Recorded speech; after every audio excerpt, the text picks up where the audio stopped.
이 시간 예배 자리에 오신 여러분들을 진심으로 환영하고 또 축복합니다. 우리 청담교회는 은혜가 샘솟는 교회, 부흥이 시작되는 교회입니다.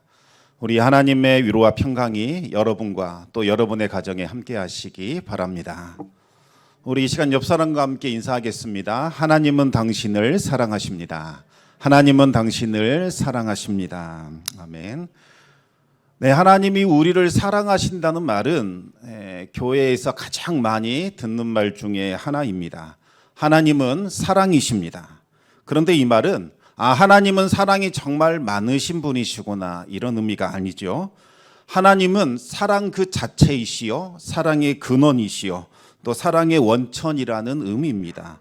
따라서 아무리 우리가 하나님을 오래 믿고 하나님에 대한 지식이 많다 할지라도 하나님의 사랑을 뜨겁게 경험해 보지 못했다면 하나님을 제대로 아는 것이 아니라고 할 수 있습니다.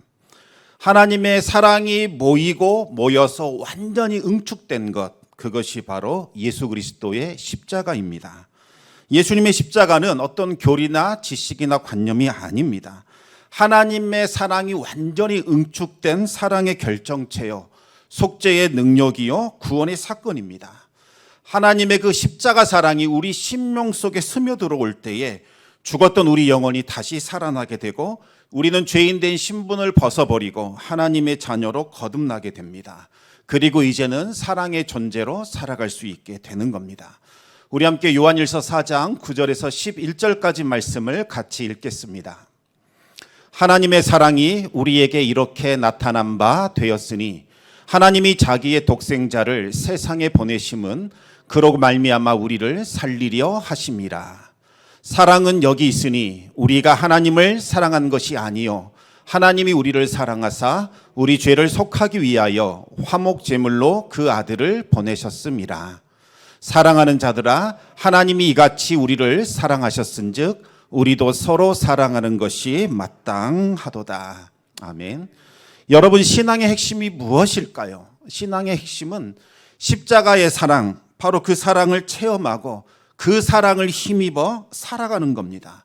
우리는 이 예배의 자리에서 하나님의 그 십자가 사랑이 우리 심령 속에 스며들어오는 경험을 하게 됩니다. 그 사랑을 통해서 우리는 우리와 함께 하시는 하나님의 임재를 경험하게 되지요.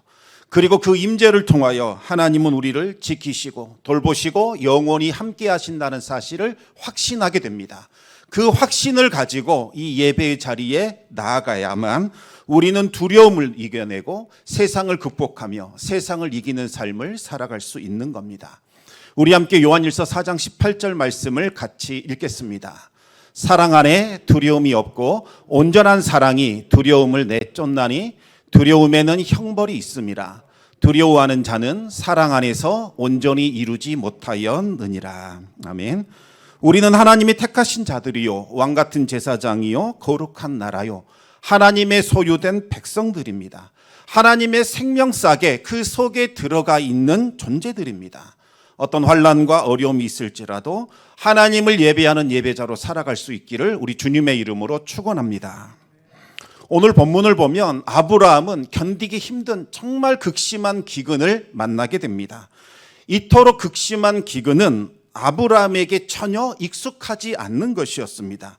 왜냐하면 얼마 전까지만 해도 아브라함은 갈대아 우르에서 풍족한 삶을 살고 있었기 때문입니다. 이 갈대아 우르는 상업과 문화와 또 우상 숭배가 발달한 아주 평화로운 도시였고 아브라함의 집은 대대로 우상 제조업을 통해서 많은 부와 명예를 얻으며 안정된 여유로운 삶을 살고 있었습니다. 하지만 아브라함은 어려서부터 이 우상은 헛된 것이요 우상 숭배는 결국 자신의 영혼을 멸하는 것이라는 것을 알고 있었습니다. 아브라함은 어렸을 때 노아와 셈을 통해서 하나님을 믿었고 오직 하나님만을 섬겼습니다. 아브라함은 이 우상 문제 때문에 고향 사람들과 갈등을 빚었습니다. 결국 아브라함은 그들을 분노하게 만들었고 생명의 위협을 느끼게 됩니다. 하지만 아브라함은 하나님의 은혜로 목숨을 건질 수 있었지요. 어느 날 하나님은 아브라함에게 고향을 떠나 하나님께서 보여주실 땅으로 가라 지시하셨습니다. 고향을 떠나서 새로운 땅으로 가라는 것은 지금까지 살아왔던 그 삶의 방식을 완전히 버리고 새로운 삶의 방식으로 살아가라는 명령이었습니다. 고향 땅 갈대아 우르에서의 삶은 하나님을 거부하고 사람의 이름과 사람의 영광을 드높이며 살던 곳이었습니다. 더 많은 것을 소유하고 더 많은 것을 누리는 것, 이것이 인생의 최고 목표로 삼고 무한 경쟁을 펼치며 살아가던 곳이었습니다. 또 힘의 논리에 따라 강한 사람이 약한 사람을 억압하고 약탈했고 하나님의 공의와 정의는 전혀 보이지 않는 곳, 그것이 바로 아브라함이 살고 있었던 고향 땅의 모습이었습니다. 하지만 이제 하나님께서 보여주실 땅에서의 삶은 하나님과 동행해야 합니다. 하나님을 예배하는 예배자로 살아가야 합니다. 하나님의 이름과 영광을 위해 살아야 하고 하나님의 말씀에 순종하며 하나님의 공의와 정의를 실현시키며 살아가야 합니다. 하나님을 사랑하고 이웃을 사랑하며 살아가야 하지요. 하나님께서 말씀하시기를 아브라함아 네가 나의 말에 순종한다면 나는 너를 복된 존재로 만들 것이다, 이렇게 약속해 주셨습니다. 여러분이 복된 존재가 된다는 말은 단순히 복을 많이 받아서 다른 사람들보다 내가 조금 더 부유한 삶, 더 나은 삶을 산다, 이런 의미가 아닙니다. 하나님께서 복을 차고 넘치도록 부어주셔서 주변 사방으로 그 복을 흘려보내는 자, 그래서 주변 사람들을 살리고 고치고 회복시키는 자로 살아가게 하신다는 말씀입니다. 복된 존재가 되면 생명을 전달하는 생명의 전달자, 복을 부어주는 복의 전달자로 살아가게 되는 거지요. 아브라함은 하나님의 말씀에 순종했습니다. 가족들과 함께 고향 땅을 떠나 하나님이 보여주실 땅을 향하여 떠났습니다. 무려 1600km가 넘어가는 그 위험한 길을 모든 재산과 사람들을 이끌고 왔습니다. 마침내 아브라함은 그토록 그리던 가나안 땅에 도착했습니다. 그러자 하나님께서 아브라함에게 나타나셔서 이 땅을 네 자손에게 주겠다고 약속하셨습니다. 아브라함은 이제 그곳에 제단을 쌓고 하나님께 예배를 드리며 드디어 예배자로 살아가게 되었습니다. 그러나 이 가나안 땅은 아브라함이 기대했던과는 너무나 많이 달랐습니다. 주인이 없는 비옥한 땅, 에덴 동산과 같을 줄 알았는데 이미 원주민들이 그곳에 살고 있었던 겁니다. 그들은 우수한 농경 문화를 기반으로 풍요롭게 살고 있었고 음란한 우상 숭배와 죄악된 문화에 빠져 있었습니다. 그들은 아브라함이 믿는 하나님을 인정하지 않았고 도리어 아브라함을 차갑게 배척했습니다. 믿음으로 선택한 결과는 편안한 생활도 아니었고 원주민들의 큰 환영도 아니었습니다. 장차 이 땅을 네 후손에게 주겠다 하나님이 약속하시긴 하셨지만 지금 아브라함의 신분은 이 땅의 주인이 아니라 나그네에 불과했습니다. 어찌된 일인지 고향 땅에 있을 때보다 상황은 더욱더 나빠진 것만 같았습니다. 아브라함이 만약 예배자의 삶을 포기하고 적당히 타협을 하며 살아갔더라면 아브라함은 가나안 땅에서 정착하며 안정되게 살아갈 수 있었을 겁니다. 하지만 아브라함은 예배자의 삶을 포기하지 않았습니다. 이 땅을 자손에게 주신다는 그 하나님의 약속을 붙들고 예배자로 살았습니다. 하지만 예배자로 산다는 것은 결코 녹록치 않은 일이었습니다. 끊임없이 원주민들과 갈등을 빚었고 또 마찰이 생겼습니다. 아브라함은 예배자로 살아내기 위하여 계속해서 이동하며 장막을 치고 또 다시 떠나는 고단한 삶을 반복해야만 했습니다. 하지만 그 고단함 가운데서도 하나님이 주시는 위로와 은혜가 있었습니다. 아브라함은 하나님을 예배할 때마다 하나님이 예배 가운데 임재해 주셨고 아브라함을 위로해 주셨고 새로운 힘을 공급해 주셨습니다. 아브라함은 그 하나님의 은혜로 예배자로 살아갈 수 있었던 거지요. 그러던 중에 극심한 기근을 만나게 된 겁니다.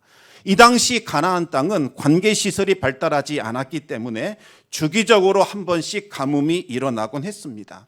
가나안 땅에는 비가 집중적으로 내리는 우기가 있었고 비가 전혀 내리지 않은 건기가 있었습니다. 그런데 우기에 많은 비가 내려주지 않으면 비가 적게 내린다면 그 다음 해에는 반드시 흉년이 들기 마련입니다.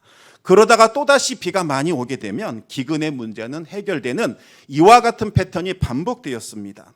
하지만 아브라함은 이제 막 고향을 떠나왔기 때문에 이와 같은 사실을 전혀 알지 못했습니다. 아브라함이 살던 그 고향은 티그리스 강과 유프라테스 강 사이에 있는 곳이라 늘 물이 풍족했고 기근이 없었습니다. 아브라함의 고향에서 기근이 들었다, 이 말은 단순히 양식이 결핍되었다 이런 의미가 아니었습니다. 신이 이 땅을 저주한 것이다, 이렇게 받아들이고 있었습니다. 그래서 기근이 오면 그들은 살던 땅을 떠나 기근이 없는 곳으로 이동하는 것, 이것이 그들의 문화였습니다. 더군다나 아브라함은 떠돌이 생활은 생전 처음 해보는 일이었습니다. 삶의 근간 자체가 흔들리는 불안정한 삶을 지속한다는 것은 아브라함에게 너무나 견디기 힘든 삶이었습니다. 내일에 대한 두려움, 염려는 정말 상상을 초월했습니다. 가족을 먹이고 살리는 일, 이 일에 민감할 수밖에 없었던 거지요. 이런 상황에서 기근이 찾아왔으니 아브라함은 공황 상태에 빠질 수밖에 없었던 겁니다. 만약 우리가 아브라함의 위치였다면 우리는 어떻게 행동했을까요? 우리는 정답이 무엇인지 이미 알고 있습니다. 하나님께 예배를 드리며 마땅히 하나님의 뜻을 구해야 합니다. 하나님, 이곳에 머무는 것이 옳습니까? 아니면 이 땅을 떠나야 합니까? 아니면 하나님의 또 다른 계획이 있습니까? 마땅히 하나님께 여쭙고 하나님의 뜻에 순종하는 것, 이것이 바로 올바른 신앙인의 모습일 겁니다. 그런데 여러분, 답을 아는 것과 그렇게 사는 것, 이것은 정말 쉽지 않은 일입니다. 아는 대로 산다면 무슨 문제가 일어나겠습니까? 믿음을 가지고 산다면 우리는 반드시 하나님의 능력과 기적을 체험하게 될 겁니다. 하지만 우리의 믿음과 우리의 삶은 일치하지 않습니다. 우리는 다른 사람들의 삶과 믿음이 일치하지 않는 모습을 보면서 비난하면서 왜 이렇게 살까, 그렇게 비판할 때가 많습니다. 그런데 여러분, 가만히 들여다보시면 그 모습이 우리의 모습입니다. 그 어떤 사람도 그 비난과 그 비판에서 자유로울 수 없는 거지요. 아브라함 역시 마찬가지였습니다. 아브라함이 여러분 어떤 사람이었습니까? 대단한 믿음의 사람이었습니다. 우상 문제로 인하여 고향 사람들과 다투었고 생명의 위험마저 느꼈던 사람입니다. 아브라함은 고향을 떠나 보여줄 땅을 향하여 떠나갔습니다. 말씀에 절대 순종했습니다. 또 가나안 땅에 도착해서는 원주민들과 뒤섞이지 않기 위하여 장막을 치고 떠나는 고단한 삶을 살았던 예배자 중에 예배자였습니다. 그랬던 이 아브라함조차도 자신과 가족의 생존을 위협하는 극심한 기근을 만나게 되자 예배자의 삶을 멀리하고 애굽을 향해 떠나게 됩니다. 우리 함께 창세기 12장 10절 말씀을 읽어보겠습니다.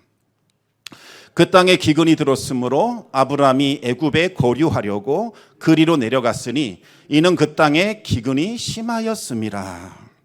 왜 아브라함은 하나님께 묻지 않고 독단적으로 행동했을까요?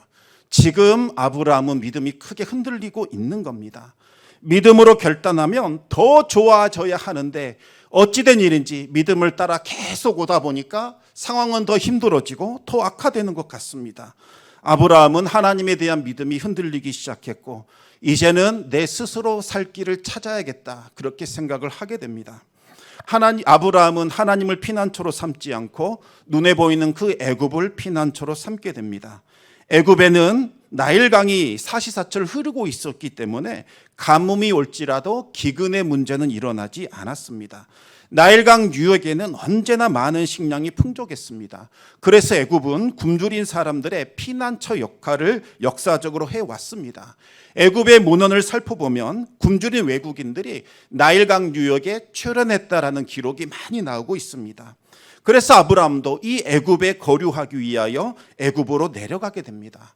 그런데 이 거류한다는 말에는 잠시 잠깐 머문다는 의미가 있는 것이 아니라 오랜 기간 그 땅에 정착한다라는 의미가 들어 있습니다. 아브라함은 떠돌이 생활, 이제는 다 청산하고 나일강 주변에 정착하여 살아가겠다는 그와 같은 마음이 들었던 겁니다. 감당하기 힘든 시험과 환난 앞에서 아브라함은 믿음을 포기하고 현실과 타협하며 안주하려고 했던 것 같습니다. 이제 아브라함의 예배마저도 기근 앞에서 무너지고 있었습니다. 그런데 여러분, 예배가 무너지면 모든 것이 무너진다는 사실을 꼭 기억하시기 바랍니다. 이제는 하나님의 도움 없이 내 힘으로, 내 지혜로, 내 능력으로 살겠다고 하면 반드시 실패하게 됩니다. 아브라함이 애굽으로 내려갈 그 생각을 하게 되자 갑자기 두려움이 몰려오기 시작을 합니다. 이상하지요? 말씀에 순종하며 나아갈 때는 죽음이 두렵지 않습니다. 그런데 예배의 자리를 떠나는 그 순간부터는 두려움이 몰려들기 시작합니다. 특히 자신의 아내 사라의 그 아름다움 때문에 애굽 사람들에게 죽임을 당하고 아내를 빼앗길 것 같은 그 장면들이 계속해서 떠오르면서 두려움에 휩싸이기 시작했습니다. 당시 아브라함의 아내 사라의 나이는 65세 전후였습니다. 그런데 자녀가 없었기 때문에 실제 나이보다 훨씬 더 젊어 보였고 다른 사람에게는 찾아볼 수 없는 원숙한 아름다움이 있었습니다. 1947년에 발견된 사의 사본을 보시면 사라는 다른 여인들에 비해서 아주 아름다웠다. 그리고 그녀의 아름다움에는 탁월한 지혜가 겸비되어 있다. 이와 같은 기록이 나와 있습니다. 애굽 여인들은 피부가 검었고 어두웠기 때문에 사라의 용모는 더욱더 돋보였을 겁니다. 당시 권력자들은 얼마든지 자신들이 원하는 여인을 빼앗아 올 수 있었습니다. 특히 애굽이라는 곳은 원하는 것을 얻기 위해서는 가차없이 사람을 죽이기도 했습니다. 아브라함은 애굽 사람들이 자신을 죽이고 사라를 빼앗는 장면, 이 장면 때문에 늘 괴로워하고 힘들어했습니다. 또 자신은 나그네인지라 억울한 일을 당해도 도움을 요청할 곳이 없었습니다. 아브라함은 아직 일어나지도 않는 그 일을 염려하며 두려움과 공포에 떨게 됩니다. 그래서 아브라함은 자신의 생명을 보존하기 위하여 아내 사라를 누이로 우리가 속이자, 그렇게 계획을 하게 됩니다. 우리 함께 창세기 12장 11절에서부터 13절까지 말씀을 같이 읽겠습니다. 그가 애굽에 가까이 이르렀을 때에 그의 아내 사라에게 말하되 내가 알기에 그대는 아리따운 여인이라. 애굽 사람이 그대를 볼 때에 이르기를 이는 그의 아내라 하여 나는 죽이고 그대는 살리리니 원하건대 그대는 나의 누이라 하라. 그러면 내가 그대로 말미암아 안전하고 내 목숨이 그대로 말미암아 보존되리라 하니라. 아브라함은 이 심각한 거짓말을 통해서 자신의 목숨을 보존할 수 있을 것이라고 생각을 하게 됩니다. 하지만 여러분, 거짓말은 상황을 악화시킬 뿐이지 우리의 생명을 구원해 줄 수는 없습니다. 당장 자신의 생명을 보존할 수 있을지 모르지만 사라를 위험에 빠뜨리게 되고 아브라함을 향한 하나님의 뜻과 계획이 틀어지게 됩니다. 그러나 이미 두려움에 휩싸인 아브라함은 어리석고 미련한 계획을 강행하게 됩니다. 애굽에 도착해서 보니 아브라함의 생각이 적중한 것처럼 보였습니다. 사람들마다 어떻게 이렇게 아름다운 미인을 얻을 수 있었느냐 이렇게 물었습니다. 그러면 아브라함은 웃으면서 말합니다. 이 사람은 제 아내가 아니라 제 누이입니다. 아브라함은 자신의 거짓말로 위기를 넘겼다고 생각했습니다. 하지만 거짓말은 절대로 우리를 보호할 수도 없고 우리를 구원할 수도 없습니다. 당장 급한 불을 끈 것처럼 보이지만 오히려 휘발유를 들이붓는 것과 같아서 더 큰 위험을 불러오게 됩니다. 결국 이 아브라함의 거짓말로 인하여 아주 큰 재앙이 찾아오게 되었습니다. 창세기 12장 14절과 15절 말씀을 우리 같이 읽어보겠습니다.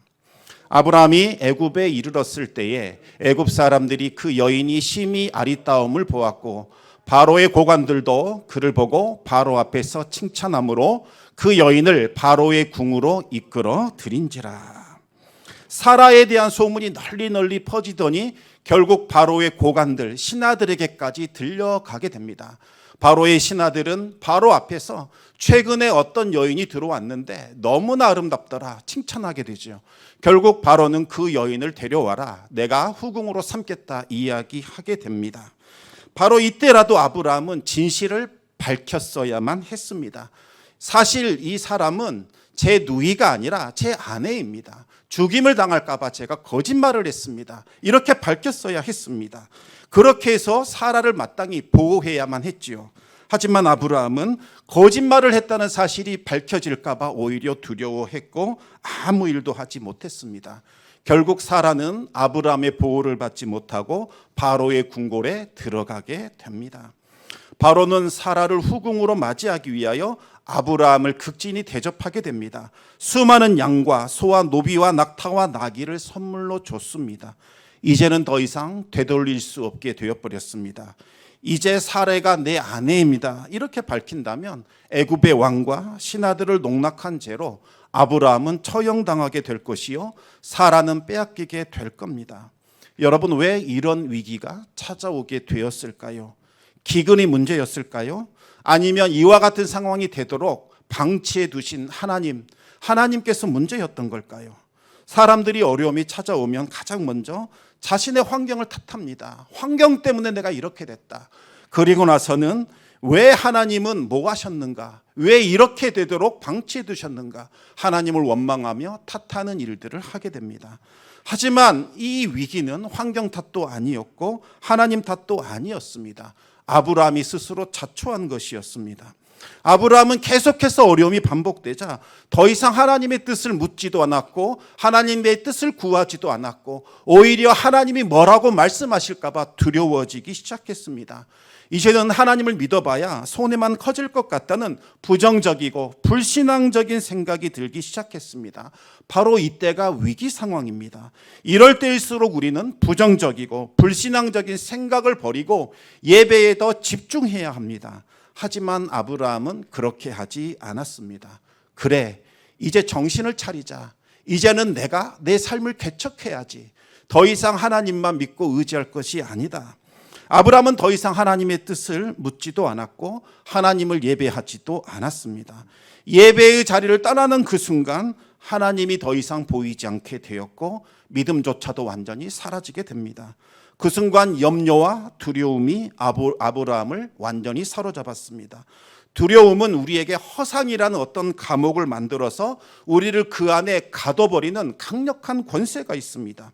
아브라함의 두려움은 애굽 사람들이 자신을 죽이고 아내를 빼앗는 이 허상의 감옥을 만들어냈습니다. 아브라함은 그곳에 갇혀 몸부림을 쳤지만 그곳에서 벗어날 수 없었습니다. 왜냐하면 이 두려움을 극복하지 않은 한 이곳에서 벗어날 방법은 없기 때문입니다. 결국 아브라함의 두려움은 실제가 되었고 아브라함은 그토록 두려워하던 그것에 사로잡히게 되었습니다. 여러분, 죽은 순교보다 산 순교가 더 힘들다, 이런 말이 있습니다. 우리가 생각할 때에는 죽는 것이 가장 힘들고 어렵다고 생각을 합니다. 하지만 총이나 칼에 맞아 죽는 것은 순간적인 두려움과 고통으로 끝이 납니다. 그리고 그 이상으로는 이제 하나님을 부인하고 거부하는 배교는 일어나지 않습니다. 하지만 산순교, 살아있는 순교는 평생토록 십자가를 지고 주님을 따라가는 고난을 겪어야 합니다. 마지막까지 이 순례의 길을 포기하지 않고 믿음으로 그 길을 걸어가야 합니다. 그래서 산순교가 죽은 순교보다 더 힘들다는 말이 나온 겁니다. 그 믿음의 용사 완전히 실패했습니다. 이대로 아브라함은 끝난 걸까요? 그렇지 않습니다. 아브라함에게는 구원자이신 하나님이 계셨습니다. 비록 아브라함은 하나님을 떠났지만 하나님은 아브라함을 단 한 번도 떠나지 않으셨습니다. 아브라함이 거짓말을 했고 거룩한 삶에 실패했지만 하나님은 아브라함을 실패자로 남겨두지 않고 그를 복된 존재로 다시 바꿔버리셨습니다. 아브라함과 맺은 언약은 영원토록 변함없기 때문입니다. 하나님은 절망의 나락으로 떨어진 아브라함의 삶에 개입해 주셨습니다. 우리 함께 오늘 본문 17절 말씀을 읽겠습니다. 여호와께서 아브라함의 아내 사레의 일로 바로와 그 집에 큰 재앙을 내리신지라. 하나님은 바로가 사라에게 접근할 수 없도록 재앙을 내리셨습니다. 아마도 강력한 전염병을 내리신 것으로 추정이 됩니다. 바로 한 사람에게만 내린 것이 아니라 이 사건에 연관된 모든 사람, 그들에게 모두 다 재앙을 내렸고 그들의 가정까지도 극심한 재앙을 내리셨습니다. 하나님은 아브라함과 사라를 보호하기 위하여 크고 위대한 일을 행하신 겁니다. 하나님께서 내리신 이 재앙은 하나님이 아브라함에게 하신 약속과 깊은 관계가 있습니다. 창세기 12장 3절 말씀 우리 같이 읽겠습니다. 너를 축복하는 자에게는 내가 복을 내리고 너를 저주하는 자에게는 내가 저주하리니 땅의 모든 족속이 너로 말미암아 복을 얻을 것이라 하신지라. 아멘. 그런데 여러분, 사실 인간적인 관점에서 보면 정말 아브라함은 실망적인 존재입니다. 기근을 피하겠다고 하나님을 버린 배도자, 패역한 사람입니다. 목숨을 건지겠다고 아내를 담보로 내건 거짓말을 했고, 자신의 거짓말로 인하여 아내가 위험에 처하자 모르는 척 외면해 버렸습니다. 아브라함은 배역한 사람이요, 비겁하고 파렴치한 인물이지 절대로 믿음의 조성과는 거리가 먼 사람입니다. 만약 아브라함이 지금 이 시대에 이와 같이 행했다고 한번 생각해 보시기 바랍니다. 엄청난 악플이 시달릴 것이고 믿음의 사람으로 살지 못할 정도로 타격을 입게 될 겁니다. 하지만 하나님은 어찌 된 일인지 아브라함을 여전히 보배롭고 존귀한 자로 여겨주셨습니다. 이사야 43장 3절과 4절 말씀 우리 같이 한번 읽겠습니다. 대전하는 여호와 내 하나님이요 이스라엘의 거룩한 이요 내 구원자임이라. 내가 애굽을 너의 속량물로 구스와 스바를 너를 대신하여 주었노라. 내가 내 눈에 보배롭고 존귀하며 내가 너를 사랑하였은즉 내가 내 대신 사람들을 내어주며 백성들이 내 생명을 대신하리니. 아멘. 하나님은 아브라함을 세굴라, 하나님의 세굴라로 여겨주셨습니다. 여러분, 세굴라가 뭡니까? 세상에서 단 하나밖에 없는 특별한 보물, 그 어떤 것으로도 바꿀 수 없고 그 어떤 것과도 비교할 수 없는 대체 불가의 보물을 우리는 세굴라라고 부르는 겁니다. 세굴라는 모든 것을 다 내어주고서라도 다시 찾아와야 하는 보물 중에 보물입니다. 그런데 온 세상 사람 중에서 아브라함, 이 한 사람은 하나님에게 세굴라와 같은 존재였습니다. 얼마나 귀하고 값진 보물이었으면 그것을 되찾기 위하여 속량물로 애굽을 내어주었고 그것도 모자라서 구스와 스바까지 내어줬겠습니까? 우리의 생각과 판단으로는 하나님의 구원이 전혀 이해되지 않습니다. 오죽하면 천사들도 좀 이해해 보려고 살펴보기를 원한다고 그렇게 말씀하고 있습니다. 우리 눈에는 아무것도 아닌 존재, 그 아브라함 한 사람을 구원하시고자 하나님은 애굽의 왕 바로와 그의 집에 재앙을 내려 벌하셨습니다. 그러나 아브라함이 아무것도 아닌 존재가 아니라 하나님의 특별한 보물인 세굴라라고 한다면 모든 상황은 달라지게 되어 있습니다. 모든 것을 내어주고서라도 반드시 건져내고 구원해야 할 그와 같은 존귀한 존재로 바뀌는 겁니다. 여러분, 이것이 바로 복음입니다. 우리는 복음을 단순히 하나님이 우리를 구원해 주신 사건 이렇게만 받아들입니다. 그런데 이것만으로는 복음이 잘 이해되지도 않고 잘 받아들여지지도 않습니다. 왜 하나님은 나를 위해 십자가에 예수 그리스도를 달리게 하셨을까? 정말 가치가 있는 걸까? 대단한 사람 많은데 왜 하필 나에게 이와 같은 은혜를 베풀어 주셨을까? 잘 이해되지 않습니다. 그런데 복음은 하나님이 우리를 특별한 소유, 특별한 보물, 세굴라로 여겨주신다. 여기에서 출발을 해야 제대로 이해가 되는 겁니다. 이것을 보여주는 사건이 바로 잃어버린 양을 찾아 헤맨 선한 목자의 이야기입니다. 선한 목자는 잃어버린 양 한 마리를 찾기 위하여 맹수가 들끓이고 있는 그 광야를 밤새도록 헤맸습니다. 잃어버린 양이 다른 양들에 비해서 혈통이 좋거나 말을 잘 듣거나 비싼 값으로 거래되기 때문이 아니었습니다. 그 양은 목자의 세굴라였기 때문입니다. 그 양이 태어나던 날 목자는 숨지기면서 그 모든 과정을 지켜봤고 자신의 손으로 그 어린 양을 받아냈습니다. 생명의 신비를 느꼈고 온몸의 전율이 느껴졌습니다. 그 어린 양을 어렸을 때부터 먹였고 품에 안아 키웠고 함께 뒹굴었습니다. 그 양이 아플 때면 밤새도록 걱정하며 염려하며 그 양을 돌보았던 그와 같은 추억이 있는 목자에게는 소중한 존재였던 거지요. 그 세굴라가 사라졌는데 어찌 가만히 있을 수 있겠습니까? 어딘가 홀로 떨어져서 두려움 가운데 떨며 울부짖고 있을 텐데 어찌 그것을 생각하면 가만히 있을 수 있겠습니까? 모든 것을 버려두고라서도 그 어린 양을 찾아내기 위하여 온 광야를 헤맬 수밖에 없는 겁니다. 그리고 찾을 때까지 절대로 포기하지 않습니다. 찾아낸 후에는 너무나 기뻐서 큰 잔치를 벌이게 되는 거지요.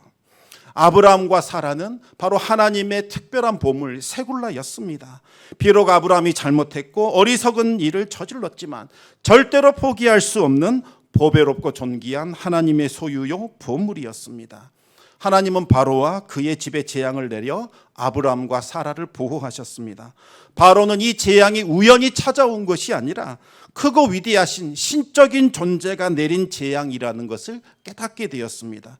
신속하게 이 재앙이 왜 왔는지 그 원인을 찾았습니다. 결국 아브라함의 아내 사라를 아내로 맞이한 결과 이 재앙이 임했다는 것을 찾아내게 됩니다. 바로는 아브라함을 불러서 왜 이런 짓을 했느냐 꾸짖고 책망했습니다. 그리고 아브라함에게 사라를 돌려 보내줍니다. 그리고 바로는 신하들에게 명령합니다. 아브라함에게 일절 손대지 말고 조용히 추방시키라. 그와 같은 명령을 내리게 됩니다. 아브라함은 무사히 애굽 땅에서 벗어나 가나안 땅 예배의 자리로 다시 돌아올 수 있었습니다. 아브라함은 이 사건을 통하여 크고 위대하신 하나님을 경험했을 뿐만 아니라 아무것도 아닌 존재, 애굽에서 벌레만도 취급받지 못했던 이 존재를 너무나 귀하게 여기시며 생명처럼 여기시며 세굴라로 여겨주시는 그 하나님의 사랑을 경험할 수 있었습니다. 사랑하는 성도 여러분, 우리가 예배자로 살아간다고 해서 기근이 전혀 찾아오지 않거나 힘들고 어려운 상황이 금방 사라지는 것은 아닙니다. 때로는 믿음으로 선택한 결과가 우리의 예상보다 더 좋지 않고 더 나쁘게 보여질 수도 있습니다. 그럴 때 사람들은 실족하여 예배의 자리를 떠나게 되지요. 하지만 바로 그때가 하나님을 찾고 의지해야 하는 때요, 더욱더 예배에 힘써야 할 때입니다. 하나님은 모든 환난에서 우리를 건지시고 모든 기근을 이기게 해 주실 겁니다. 우리는 예수 그리스도의 그 핏값을 치르고 사신 하나님의 자녀들이기 때문입니다. 우리는 하나님의 존귀한 보물 세굴라입니다. 얼마나 귀하고 값진 보물이면 우리를 찾아오시기 위하여, 우리를 되찾아오시기 위하여 독생자 예수 그리스도를 속량물로 내어 주셨겠습니까? 우리는 하나님 앞에 늘 보배로운 존재입니다. 우리가 한 사람이라도 보이지 않으면 하나님은 절대로 만족할 수 없습니다. 우리 한 사람을 찾아내기 위하여 온 광야를 헤매시고 기어이 찾아오신 것처럼 우리의 이름을 부르며 우리를 찾아오실 겁니다. 얼마 전 뉴스에 한 남자가 김밥 40줄을 포장해 주십시오 이렇게 해놓고서는 약속한 시간에 나타나지도 않았고 또 입금해 주지도 않아서 이 김밥집 사장님이 눈물을 흘렸다는 사건이 보도가 되었습니다. 코로나로 정말 힘들었는데 간만에 대량 주문이 들어와서 기쁜 마음으로 김밥을 만들었는데 전부 다 버려야만 했다는 겁니다. 그런데 이 사연이 알려지자 많은 사람들이 응원해 줬습니다.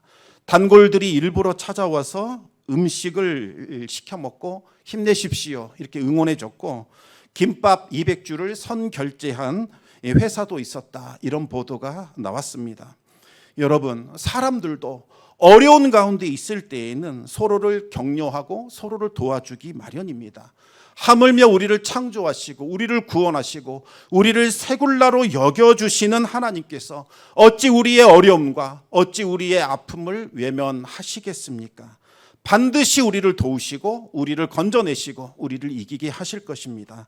마지막으로 로마서 8장 32절 말씀을 우리가 같이 읽겠습니다. 자기 아들을 아끼지 아니하시고 우리 모든 사람을 위하여 내주신 이가 어찌 그 아들과 함께 모든 것을 우리에게 주시지 아니하겠느냐. 아멘. 하나님은 모든 환난에서 우리를 건지시며 모든 기근을 이겨내게 하실 겁니다. 지금 우리가 해야 할 일은 잠잠히 하나님을 바라보며 하나님을 기다리는 일입니다. 반드시 하나님이 주시는 그 구원을 경험하게 될 겁니다. 우리 하나님의 은혜가 여러분과 또 여러분의 가정에 함께 하시기를 우리 주님의 이름으로 축원합니다. 기도하겠습니다.